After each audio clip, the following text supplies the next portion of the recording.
Pas d'email, pas de délai, pas d'écran. Rien que la nature brute et une vie figée hors du temps. C'est ainsi que vit la tribu des Hadza, au cœur des étendues sauvages de la Tanzanie, comme si les 10 000 dernières années n'avaient jamais eu lieu. Pas d'électricité, pas d'eau courante, seulement le rythme ancestral de la survie tel que l'humanité l'a connu à ses débuts. De la consommation de ganja pour affûter leurs sens avant la chasse, à la traque d'animaux sauvages, comme les zèbres, les rhinocéros ou les singes, les Hadza relèvent chaque jour des défis auxquels la plupart d'entre nous ne survivraient même pas une heure. Mais qu'est-ce qui les pousse à rester si éloignés du monde moderne? Et comment maîtrisent-ils encore des compétences que l'humanité a oubliées depuis des millénaires? Installez-vous confortablement, car ce que vous allez découvrir risque bien de bouleverser votre vision du progrès et de la survie.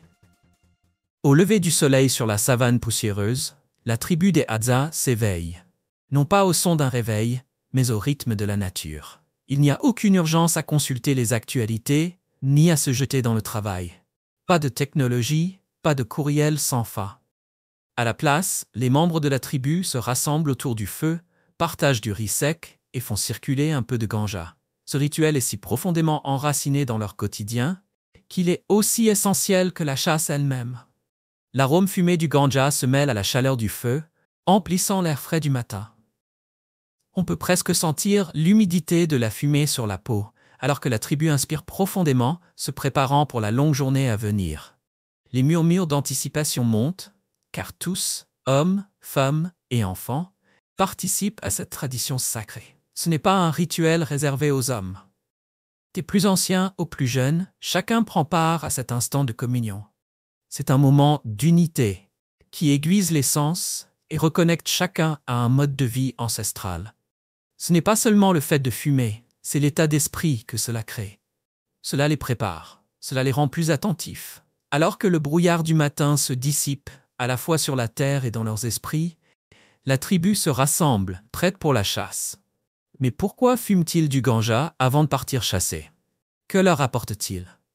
Restez avec nous, la réponse arrive dans la prochaine section. Flèche en main et les effets du ganja encore présents dans leur corps, les membres de la tribu Hadza disparaissent silencieusement dans la nature. Le sol sec et craquelé craque sous leurs pieds nus, tandis que les cris d'animaux résonnent au loin à travers la savane ouverte. L'air du matin est chargé de tension, celle qui annonce une journée longue et éprouvante. Ce n'est pas un jeu. C'est une lutte brute pour la survie. Ils ne poursuivent pas des lapins ni des cerfs. Ils traquent des zèbres, des rhinocéros, voire des singes, des proies puissantes qui exigent une concentration totale, de l'expérience et une précision mortelle. Les Hadza se déplacent avec une grâce maîtrisée. Leur regard perçant et leurs pas silencieux les fondent dans le paysage. Chaque mouvement est calculé, alors qu'ils suivent leur cible à travers les buissons épineux et les sentiers brûlés par le soleil. Ce n'est pas juste une chasse. C'est une danse discrète et létale. Chaque battement de cœur porte la pression qui monte. Il n'y a pas de plan B, pas de rayon rempli à l'abri. L'échec signifie la fin. Toute la tribu compte sur la réussite de cette chasse. Manquer une cible ne signifie pas une mauvaise journée. Cela veut dire pas de repas. Pour les Hadza, chaque chasse est un pari à très haut risque. Et vous, pourriez-vous survivre à une chasse comme celle-là? Partagez vos réflexions dans les commentaires. Dites-nous comment vous pensez que leurs compétences ancestrales se comparent à notre monde moderne. Contrairement à de nombreuses tribus où les rôles sont rigides, les hommes chassent, les femmes récoltent, les Hadza vivent autrement. Ici, tout le monde contribue. Il n'y a pas de structure fixe. Des tout petits jusqu'aux anciens, chacun joue un rôle pour assurer la survie du groupe. Les Hadza ne se contentent pas de croire en l'égalité, ils la pratiquent au quotidien. Il n'y a pas de chef qui donne des ordres. Les décisions sont prises collectivement et les ressources sont équitablement partagées. Qu'il s'agisse de nourriture, d'abri ou de choix qui affectent le groupe, tout fonctionne en véritable collectif. Et ce qui rend cela encore plus unique, c'est que cet équilibre dépasse largement les rôles de genre traditionnels. Les femmes Hadza ne se contentent pas de cueillir des fruits ou de déterrer des racines. Elles chassent aussi, traquant singes, zèbres, voire rhinocéros. C'est un véritable effort d'équipe. Hommes et femmes partagent la charge physique de la chasse et de la cueillette, chacun contribuant à nourrir la tribu. Ici, l'égalité n'est pas une idée, c'est une réalité quotidienne. Les compétences de chacun comptent, quel que soit le genre. C'est un rare exemple vivant d'équilibre que peu de sociétés atteignent. Et maintenant, une surprise. Saviez-vous qu'un oiseau les aide à trouver de la nourriture? Restez avec nous pour en savoir plus. Mais avant cela, prenez 5 secondes pour vous abonner et activer la cloche. Vous ne voudrez pas manquer notre prochaine aventure extraordinaire. Merci d'être ici. Les Hadza ne chassent pas uniquement la viande, ils recherchent aussi quelque chose de bien plus sucré. Le miel. Mais ils ne sont pas seuls. Un oiseau sauvage, connu sous le nom de guide à miel, leur montre le chemin jusqu'aux ruches cachées, haut perchées dans les arbres. Cette alliance remarquable entre l'homme et l'oiseau dure depuis des milliers d'années.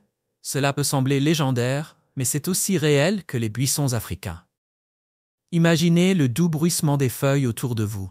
Un homme Hadza s'approche d'un arbre, l'oreille collée à l'écorce. Il écoute une chose, l'appel du guide à miel. Au-dessus, l'oiseau tourne en rond, attendant. Puis il se fait entendre, un cri aigu et perçant.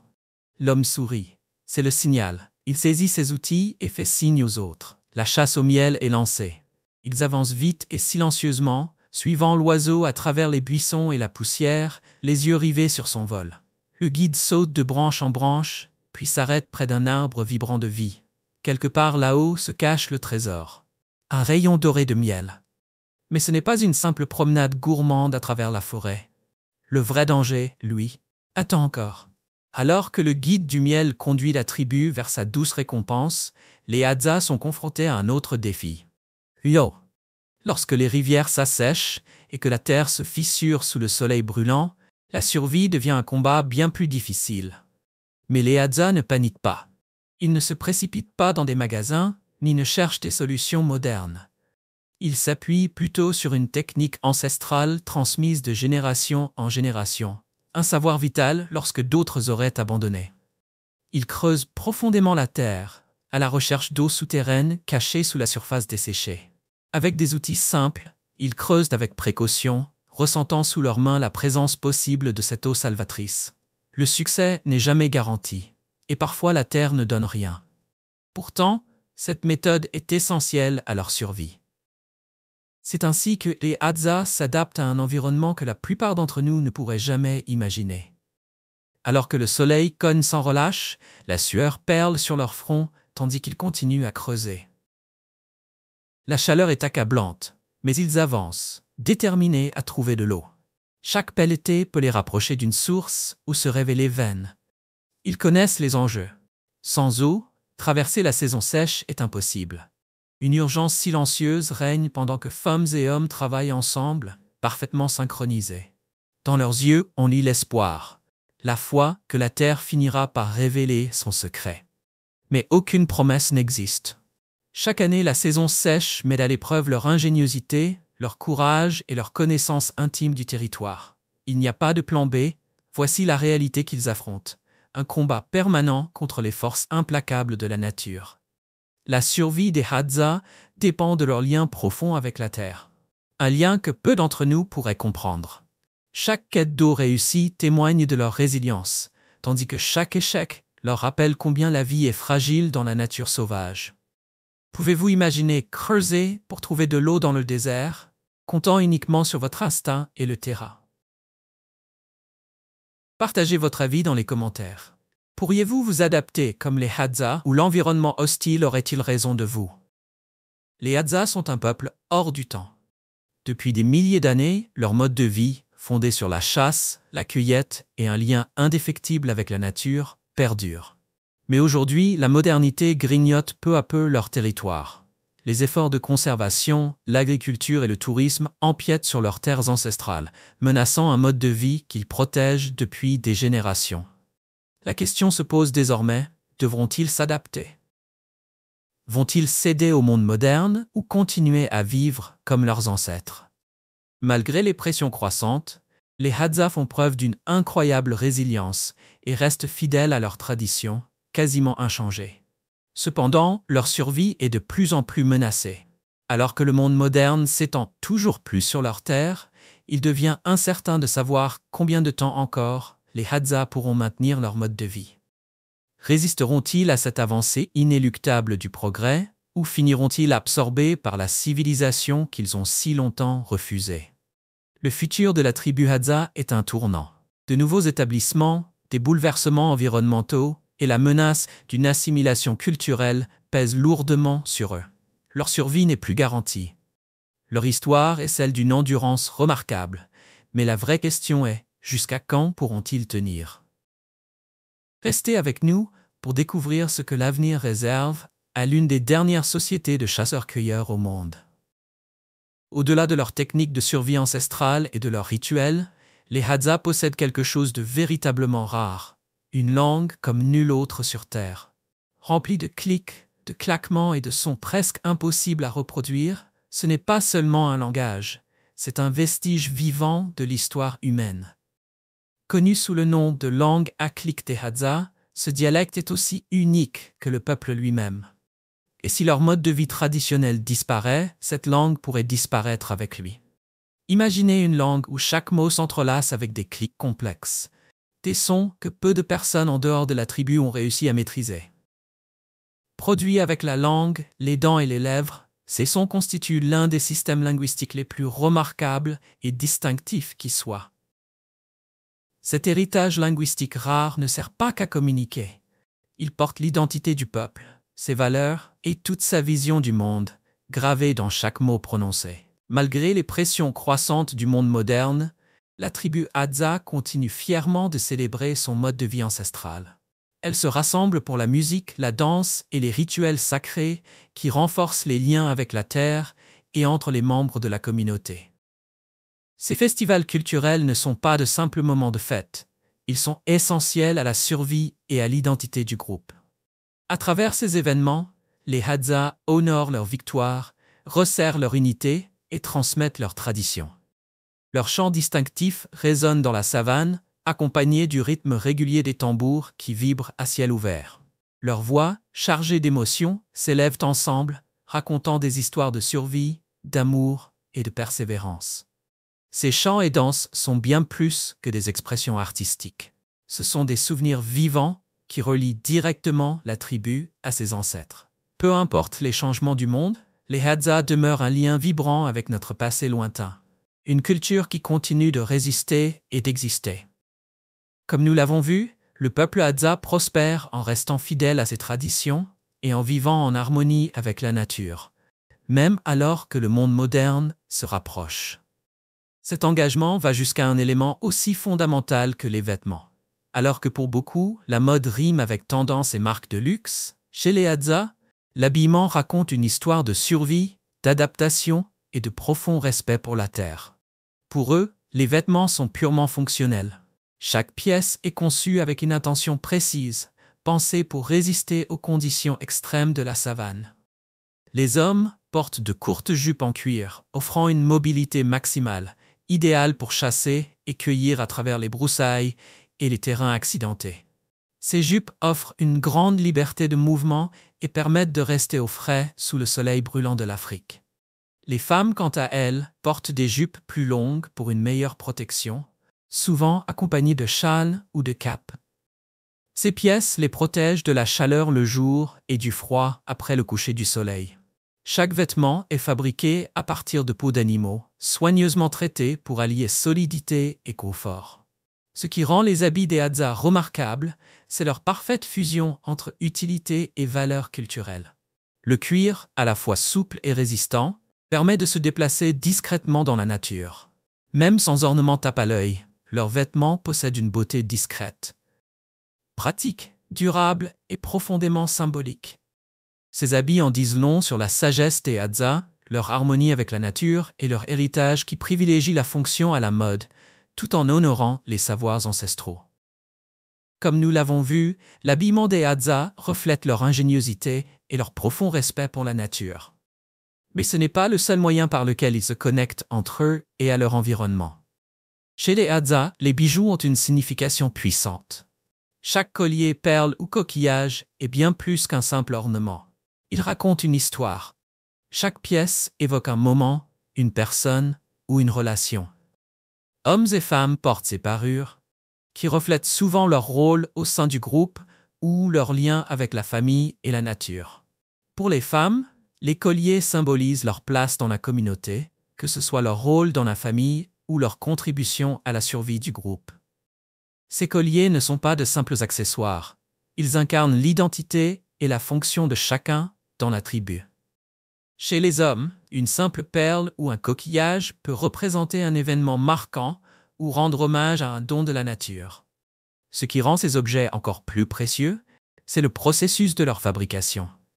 La collecte des graines et des coquillages ne se fait pas dans la précipitation. Elle demande patience, attention et un œil aiguisé. Les Hadza abordent cette tâche avec respect, ne prenant que ce dont ils ont besoin. La confection des bijoux est souvent une activité collective, les femmes se réunissant autour du feu pour tisser leurs histoires dans ces petites œuvres d'art chargées de sens. Le rythme de leur travail, associé aux récits partagés autour du feu, transforme la fabrication de bijoux en un rituel de cohésion communautaire. Quand on pense à l'éducation, on imagine souvent des salles de classe, des manuels et des leçons bien structurées.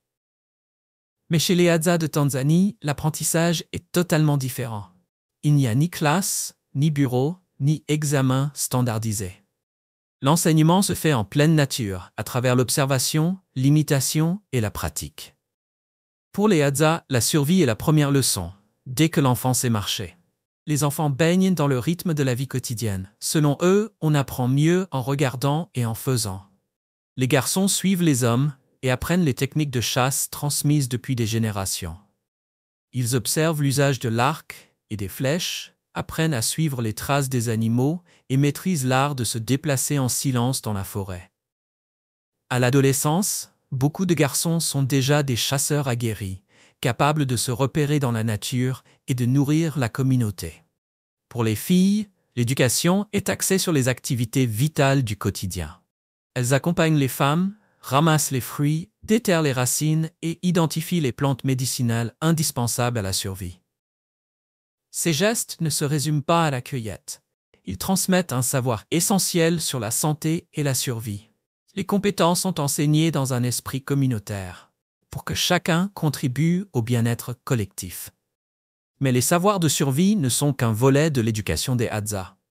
Chaque soir, autour du feu, les anciens racontent des histoires qui divertissent, mais transmettent surtout les traditions, les valeurs et les connaissances essentielles du peuple Hadza.